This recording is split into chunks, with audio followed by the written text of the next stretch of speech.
Hello everybody, how you doing? It's one of those Thursday mornings. Look at that. It's only 20 after 8 and I've got all my honeydews done. That means I'm going to the shop. But you know, I was just walking by here with a camera. I want to show you that. For those of you who aren't accustomed to rhubarb pie, that is a rhubarb pie. And yeah, I know it's, what is this, August 20th today. It's late for rhubarb pie, but I planted a patch late in the season. And they were pretty big plants when I planted them. And going down to the shop here through the house. But anyway, look at them babies, having money makers. Carol's gonna come in about a half hour, pack them up, we'll ship them to Hannaford. So yeah, this morning, I don't know where I was going a minute ago there. I got sidetracked. We got all the honeydews done early. And now we'll just go down into the shop, grab a couple of those sprockets, and we're gonna make some bushings today. And because that's all we've got left to do is make the bushings for that potato digger. Get the lights on. And yeah, so we're going to take a pair of these. This set here is a pair. I'm going to bring them in. I'm going to needle scale. Actually, I'll probably do it out here. I'm going to needle scale this. Oh, that's got a pin made right in that, don't it? Or is that just rubber that sticks out there? Huh. That's kind of odd.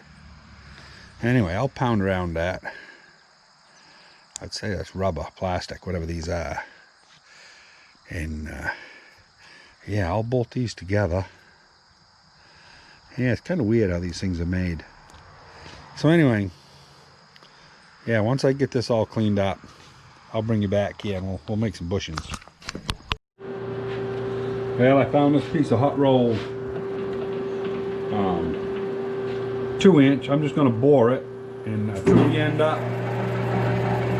Nothing real extreme here. Nothing too fancy. The outside, even though it's a couple thousands out of round, those cast hubs on that sprocket are about 15, 20 thousandths out. So we're not going to worry about precision here. We're just going to cut this end off so we've got a smooth place to start the drill, and we're going to punch a hole, hopefully all the way through this. And I can just cut my 2 pieces out. Got to be inch and 3/16, I believe. I got to go out and measure it here in a second. But we'll get some drills in the chuck here. Probably use a big Morse taper to do it once we get going. Whoop, wrong way, wrong lever. Did I break my carbide? No, good. I don't think I did. So anyway, yeah, that's perfect. So I'll bring you back here when I get a drill ready.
Slow that down a little bit. I don't like to use these big drills at high speed at all. We go to 210, see what that looks like. Last thing I want to do is burn up a drill.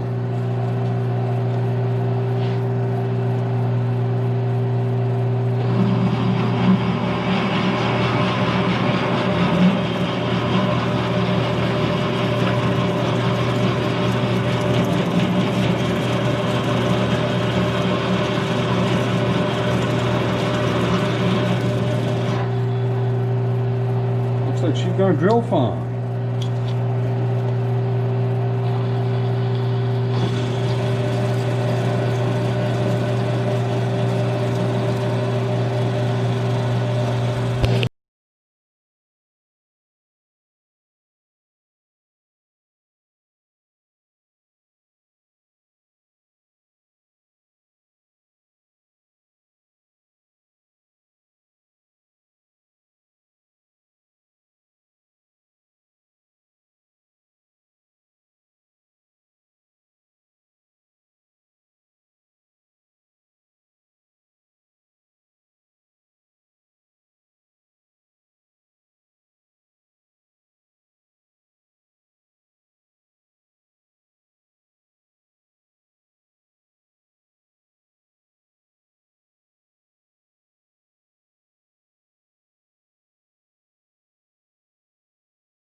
Hey everybody, as you can see from the smoke, it's not hot enough to do any damage to drill yet, but it's getting up there where I don't want to take the temper out of it.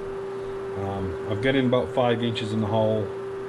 I don't know how long that is, probably 6 inches, 5.5 to 6. I'm almost through, but I'm going to quit for 15 or 20 minutes and let that drill cool down. I think it'll be a good thing for it.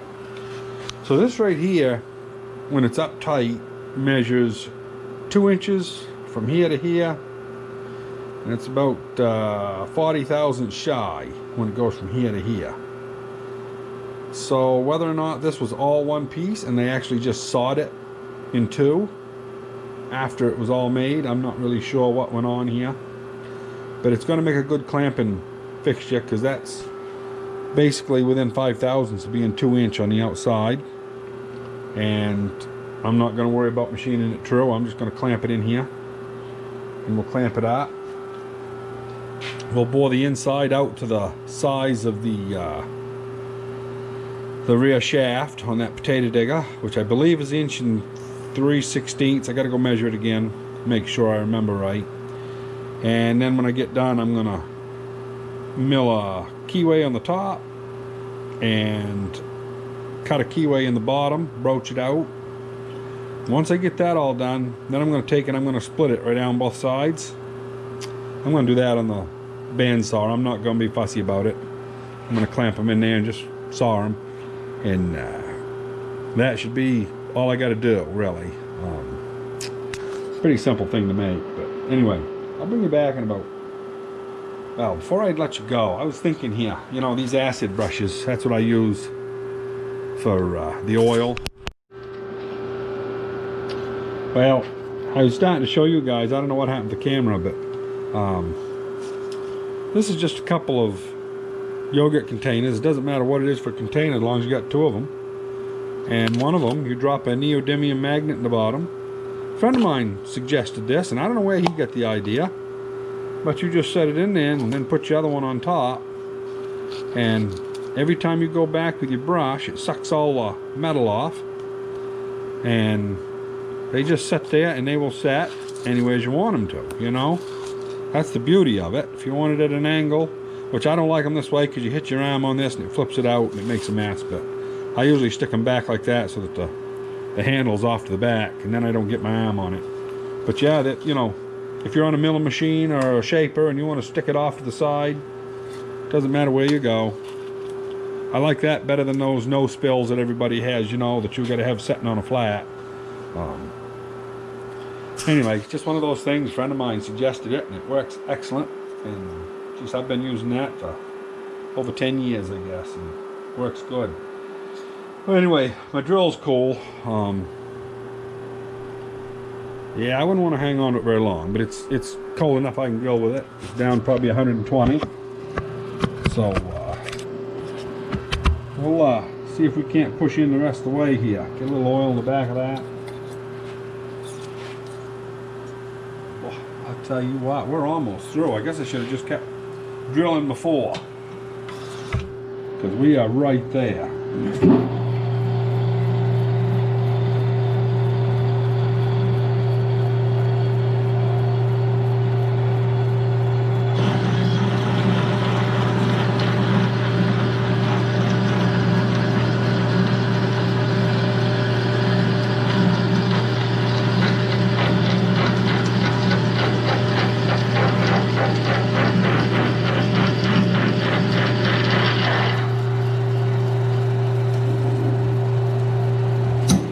That's all it took. So, yeah. So now we've got a hole. I don't even know what size this drill was. I just know it was smaller than what the shaft was. Oh, what was that? That was a 57/64. So that was an odd size. It just happened to be what was in the adapter at the time. So I just grabbed it and went with it. So we'll go over to the selection here. My selection isn't like a lot of people's, you know. A lot of people have wicked amounts of stuff, but 1.25 inches, that's too big, I believe. Yes, so geez, I might have to bore that. I don't know as I got 1.3 inches. 7/64.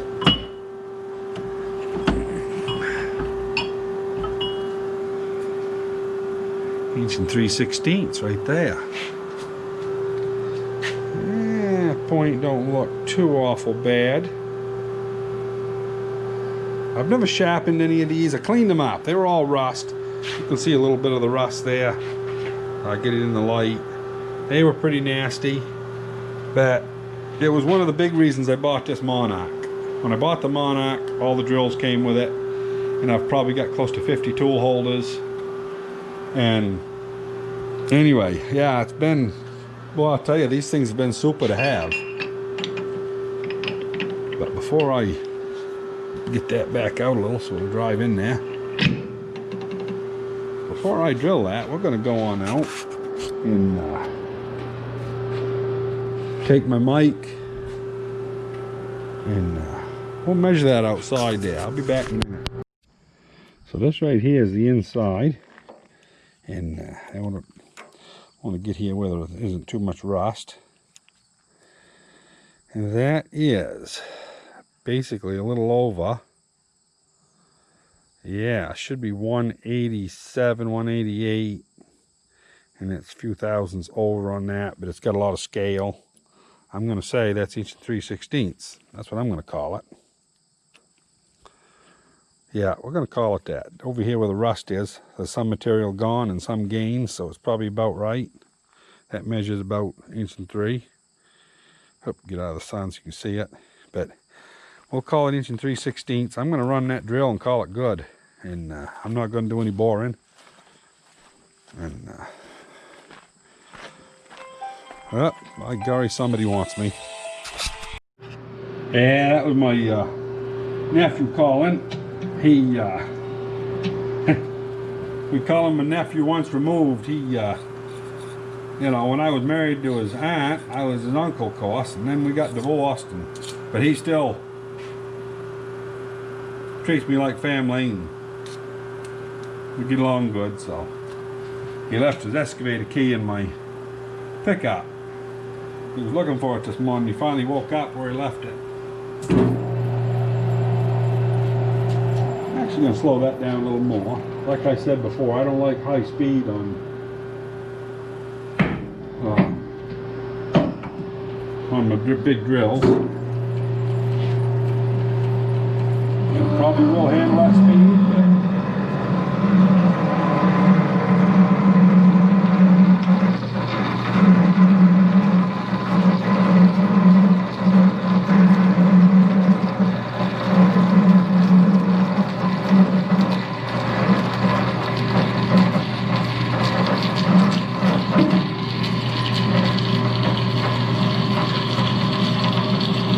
seems to be cutting good.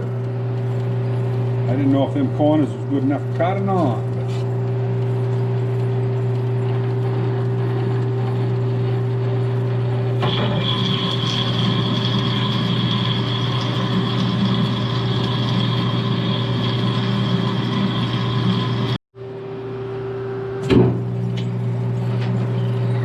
We're almost through.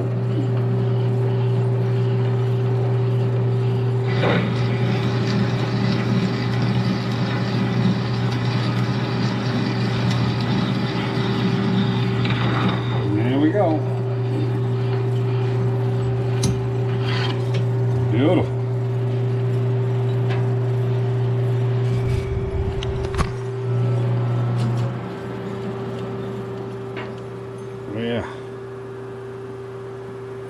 Yeah, that's too hot to handle, so the rest of the work I got to do is broaching and cutting the keyway.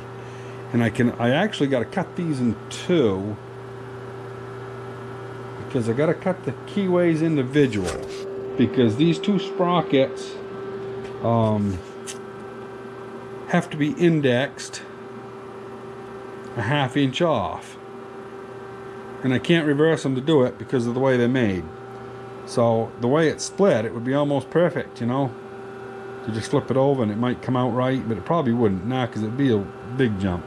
I need to have them a ½ inch off the diameter of the wire because of the way I fix the apron.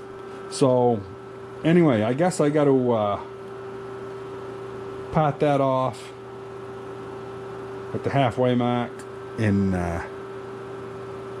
anyway, I'll get back to you here in a minute. I got to do some ciphering.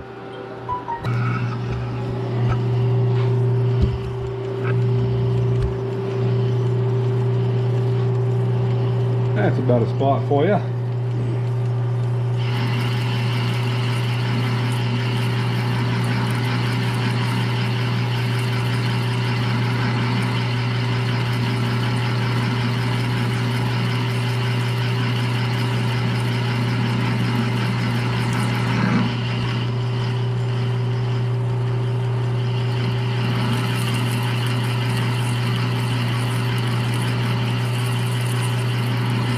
They sell them carbide cut-off rig, but you know, just for a homeowner, I like these old high-speed steel ones about as good as anything. You just can't hurry them.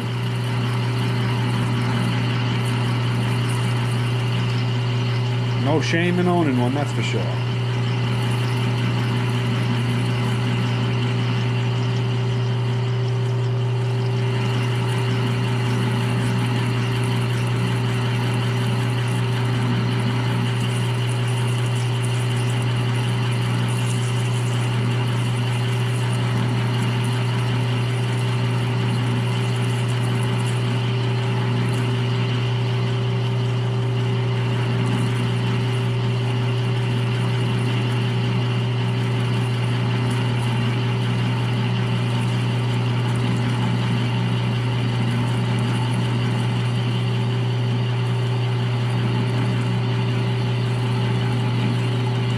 Sounds like she's starting to come through.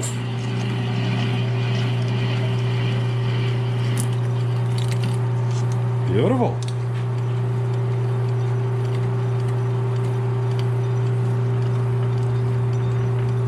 I've got my piece bevel there, so it's got a little bit of an angle on the end, so it drops a sharp piece off the one you're parting off.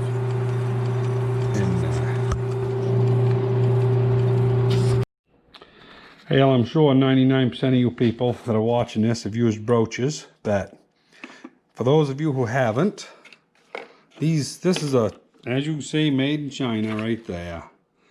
It's a junk Chinese set, but they work. And I don't do it for a living, you know, so I can get by with Chinese junk. But this is tapered from one end to the other, about 60 thousandths, maybe a little more. And you put your bushing in, which you've got one for each different size hole.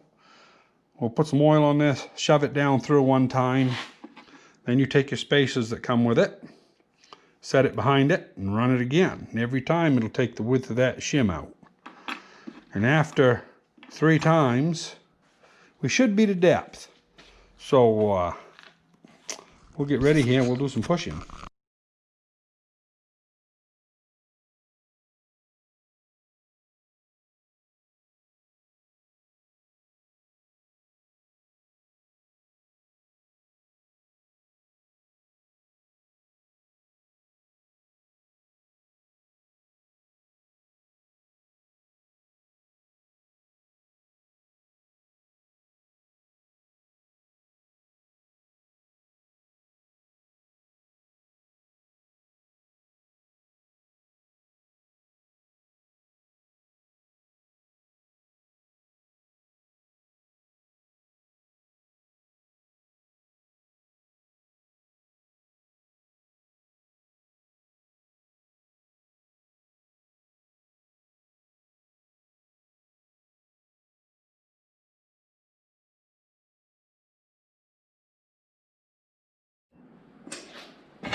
Yeah, we're just about done making the third push.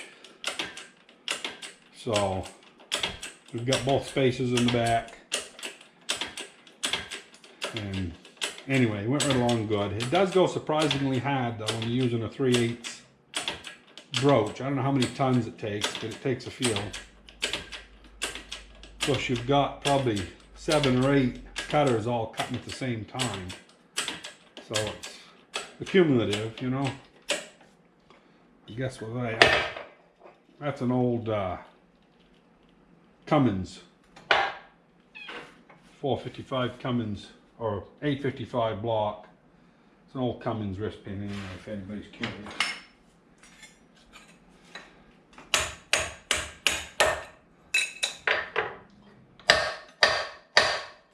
Come on. She's coming. There she goes. So anyway, take them 2 spaces out of there. Take the guide out. And that's what we end up with. Nice broached keyway. So what I'm planning on doing, get my hands wiped off here. Well, we got to get the old 3-phase rigging going here. Whoop. Hard to do stuff one-handed. Anyway, and we plug in the wall plug here.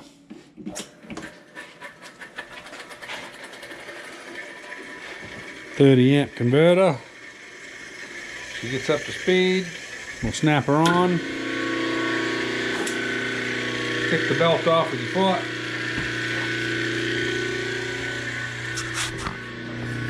That's all there is to it.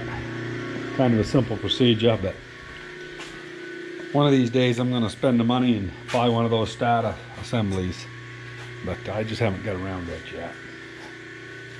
And that don't cost me no money. It's good exercise. Walk up there once in a while and do something.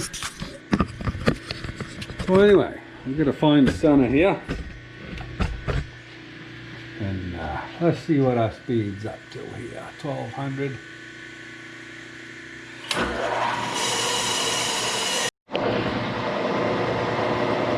Well, we gotta find our midpoint here, so we'll go back. Go to the crawls right there. And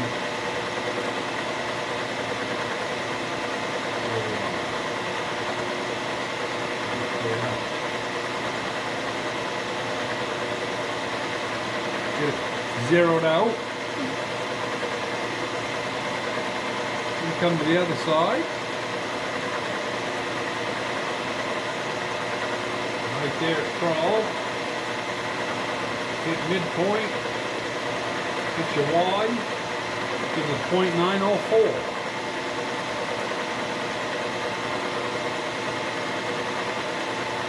That'll give us the center of the cup.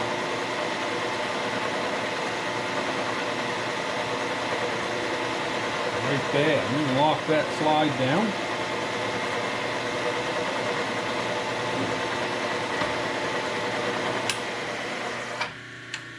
Now we can put the carbide end mill in.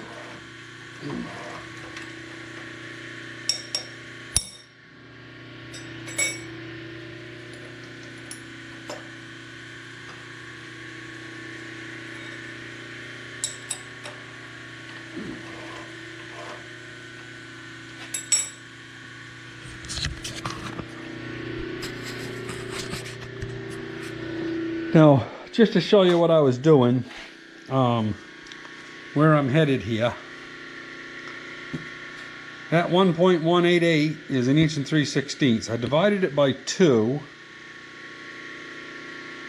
and I came out with 0.594. So then I took it's a 9.5 pitch diameter on that sprocket, and I divided it by that, and it came out right at 8. So 8 times basically a 1/16 of an inch is pretty damn close to a 1/2 inch. So anyway, you know, comes out within a few thousandths. So I'm looking for a 1/2 inch. So basically visually, I look down through here, and I didn't measure it, but I got it set off about a 1/16 of an inch. And now that I've got the center, I'm gonna go down about what, 3/16 of an inch, I guess is half of 3/8. So is that right? 3/8 divided by 2, 375. Yeah, we'll get that taken care of here in a minute, and I'll know how deep to go. So anyway, I checked the math in my head on my phone, and my head calculations were right. Sometimes I doubt myself. So anyway, we've got to need just a little more clearance here. We'll go on up until we get just a touch off.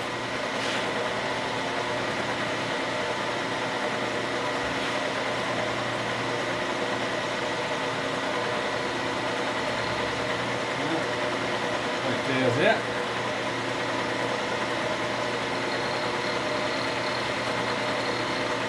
Okay, so we need to do zero this out. And there is 100. We'll go 188. Seems an easy number to get to.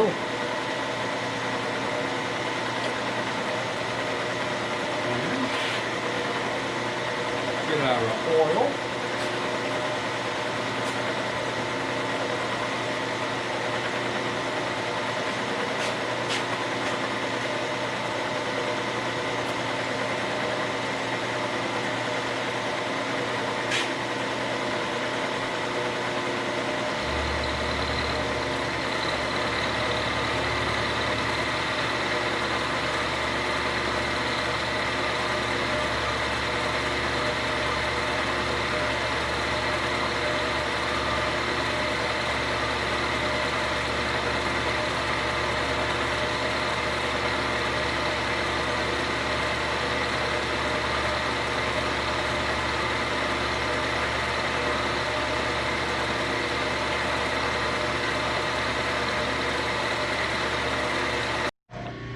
So anyway, that was a success.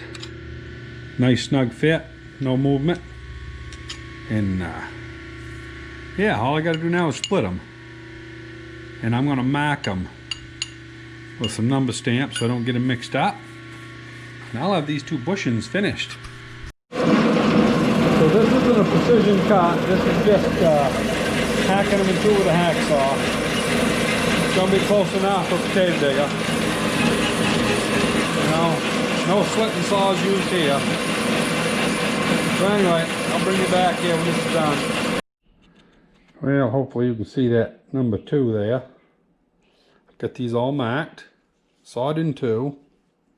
The only thing I got left is this real sharp edge, which you could put it together with it on there, but I don't believe in that, because even if I'm not the one to get cut by it, somebody in the future could. So I'm going to go over in the vise, just take a hand file to both sides of these cuts, and I'll probably even take one to the top of the 3/8 keyway here. Yeah, it's a little sharp. So anyway, if it doesn't keep me from getting cut, it'll keep somebody in the future. So I'm going to do that, and I'll be back. Well, everybody, it's not hooked up yet, but it's getting close. I've got it marked where I got to cut it.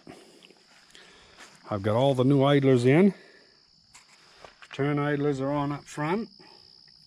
Some of these still have to have a wrench put to them to tighten them up. You know, you can see that one there is loose. But while I'm fitting it up, I get everything just kind of so-so. Yeah, so anyway, Carol was out here helping me because I could not handle this thing by one person. But I'm going to cut that right where that mark is. Same as over here. And then I have to take these rivets out. I'm going to grind them and drill them. And then this bracket goes on like so. That will pin right down onto this other end. And should be about right. But it's quite a job. I'd like to say I had experience with these, but I've never actually had one in my life. First time I ever dealt with them, but they're pretty self-explanatory. It's just a little bit of work involved. I'd rather have a clip of belt lacing, you know, them are easier. But anyway, we'll put you up on top here and we'll see what happens.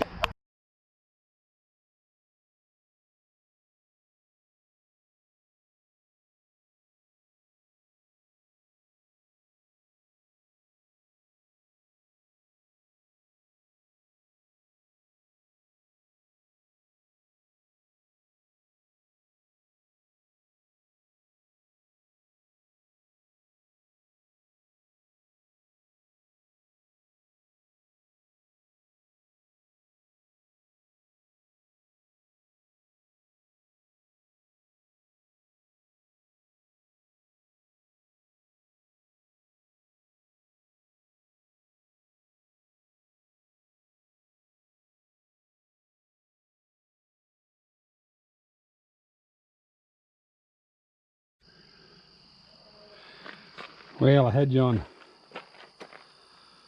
the time lapse and then I forgot to turn you back on. And trying to hurry in the evening, you know how that stuff is.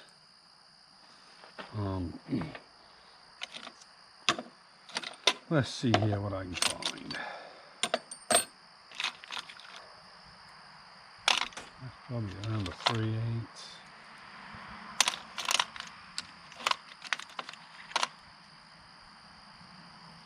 Well, should have one closer than that.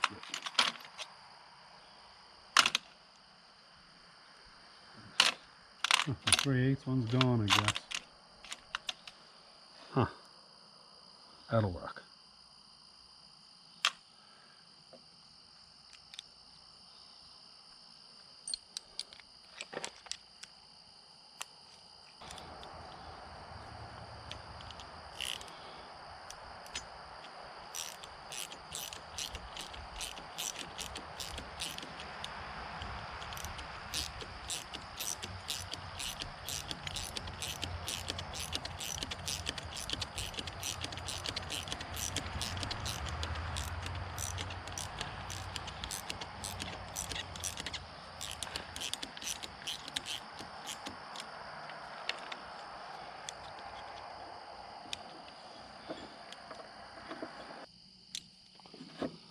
Okay, that one's up snug.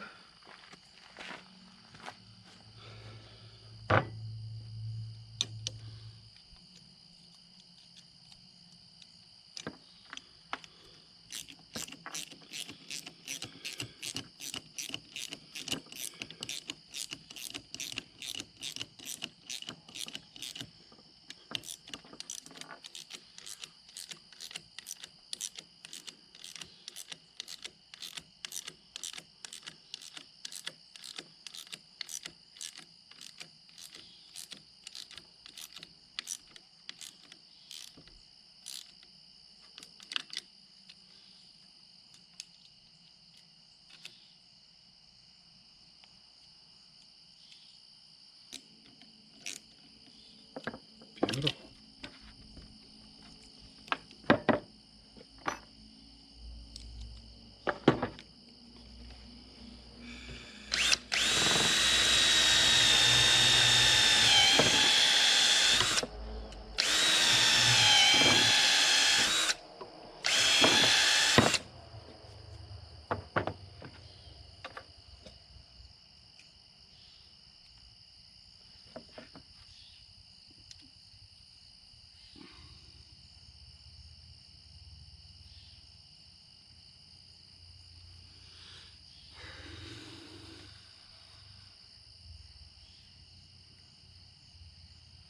Well, I'm going to shut that camera off. You guys can see how this goes.